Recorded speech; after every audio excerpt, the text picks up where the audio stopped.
how you guys doing? This is Rob here with Our Keeler Outdoors, and I'm starting a new little series I like to call Teach a Man to Fish. It was an idea given to me by my girlfriend's dad, who has never fished, who watched some of my videos and was intrigued and said, you know what, you really should teach guys that don't know what they're doing how to fish. So I know there's plenty of how-to videos out there, and this is going to be a how-to, but it's more of how I do it, because not everyone does it the same. I'll show you some baits I like, some ways I rig them, some things I like to do. So starting basic with the first bait I ever caught a fish on, the first bait I give to all my kids and they've caught their first fish on, the easiest bait really to use in my opinion, and one of the most effective still to this day.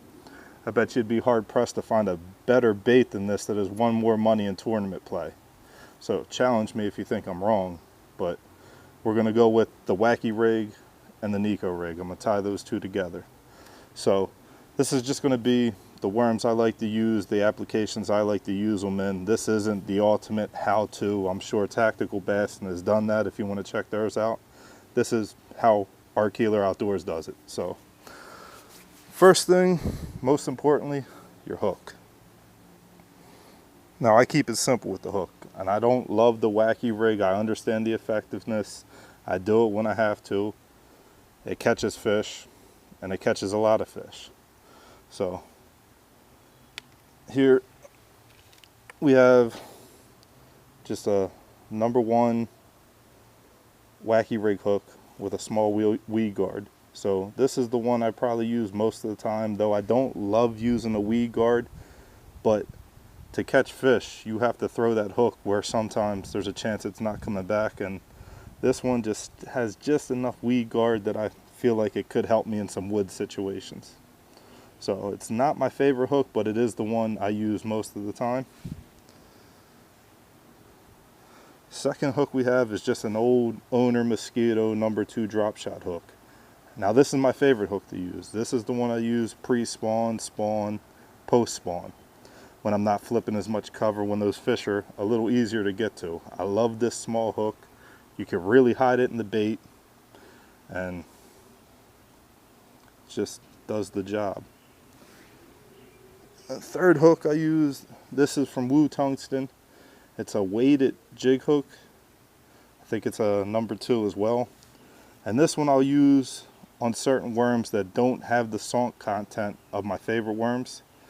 And this will just help them get down a little faster, gives you a little bit different profile, a little bit different action on the way down. So I will use that one from time to time as well. So next we're going to do the baits. So my favorite Wacky rig to do weight is to do it weightless, and to do it right, weightless I fish in, let's say, 0 to 6 foot of water. My favorite one is the Yamamoto Senko. There's just no duplicate for it. And what I love about it, weightless, and this is just a 5-inch, and this is a baby bass color. So I keep it simple with my colors. I'm going to have some kind of black and blue, black, and some kind of green pumpkin-ish imitator. So the difference with the Senko is, you can see when I break it up, and I always break them up before I use them. Look at how it brings that salt to the surface. You don't need any weight in this. It has the best fall of any unweighted Senko.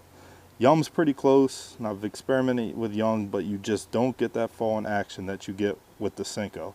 So these I'm going to fish with no weight at all. You're going to hook it dead middle, and you're just going to throw it out there and let it go. I will use the O-rings from time to time to save the Senkos because they're not cheap. I have an O-ring applicator. If you guys want to see that, let me know. But I will put the O-rings on from time to time just to save that bait and hook through the O-ring. But more often than not, I slap that hook right through the middle, throw it out there, less than 6 feet of water, over top of grass, and just let that thing shimmer down and do its thing. Another one that I use weightless, and I only use this is a bonus worm, because most people aren't using this worm because of how slow it falls, how small its profile is. But on days when it's dead slick calm, there is no wind at all, probably 4 foot of water with this. I would prefer it. You can do it in 6 if you're patient enough with those same hooks, but that's just a Zoom 5-inch finesse worm. So again, I keep my colors simple. Some kind of black, some kind of green pumpkin, but that's just a smaller worm, and I do the same thing with it. Hook it dead middle, no O-ring because it's just a smaller profile worm, and that thing falls extremely effectively and extremely slow. And that's a sleeper bait that most people are not wacky rigging, and I mean, that is a fish catcher. I've had 100 fish days throwing nothing but this as a wacky style off a kayak when I was younger, and they still catch fish. I put the kids and my girlfriend, whenever we go to a pond or a smaller lake, I put them on this, put them on wacky style if there's no wind, and watch them outfish me every single time. So honestly, weightlessly, they're the 2 worms I use.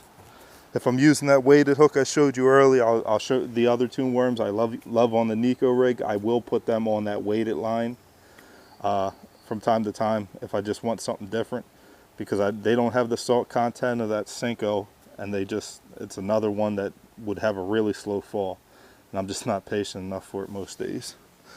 But these are my favorite 2 Neko rig ones. So a Neko rig, the difference is you're going to take one of these 3 style nail weights and put into the head of that. So this one's a Wu tungsten one. This is just a VMC lead Neko weight with the little ball head. And this one is a Zman mushroom head that you could stick in there. It's just got little keepers that are supposed to keep the bait on. I haven't had the greatest luck with this one, but I have bought them and used them. So honestly, I prefer just a normal nail weight. And then the nice thing about the nail weights is I usually buy the bigger size, and if you need to, you can always take your pliers and snip it in the middle. Take a little bit off, kind of customize your fall to what you want. So my favorite 2 worms for that Neko rig, number 1 is going to be the Missile Baits Quiver in that 6.5. Don't have to speak on the colors because you already know what it is. So a Neko rig, you're going to put a weight in the head of that worm. It's going to look like this. Just going to slide that in however much you want. Like I said, you can cut it, you can put the whole thing in. Just keeping it nice and straight till you push it all up in there, and that's going to make that thing fall a little bit different. So with the Neko, you want to hook it more 2/3 towards the front, and that's going to make that thing fall down. The weight's going to drag it down, and what I like about the tail of that Quiver is it's going to give you a little jiggly wiggly on the way down. So a trick with these that I found when you do use the O-ring is to point your hook away from the head. So when it drags it down, that hook point's going to be up like this, sitting like this as it drags it down. So if there's cover here, it's going to keep it more away from the cover. Now with this style worm, and the reason I love that tail on this worm, a secret that most people aren't doing with this is, if you're fishing a lake with submerged grass, this works perfectly for throwing it out there as far as you can and swimming it over the top of that grass and then killing it and letting it just fall down till it ticks that grass, reel it back up, do it again over and over, kind of yo-yoing it across the top of the grass. I've killed on that this spring. And then finally, my final worm that I love the Neko rig, or that weighted wacky rig with, is this one here. It's one of the most unique stick baits that I've seen on the market. It's the 6X Clout.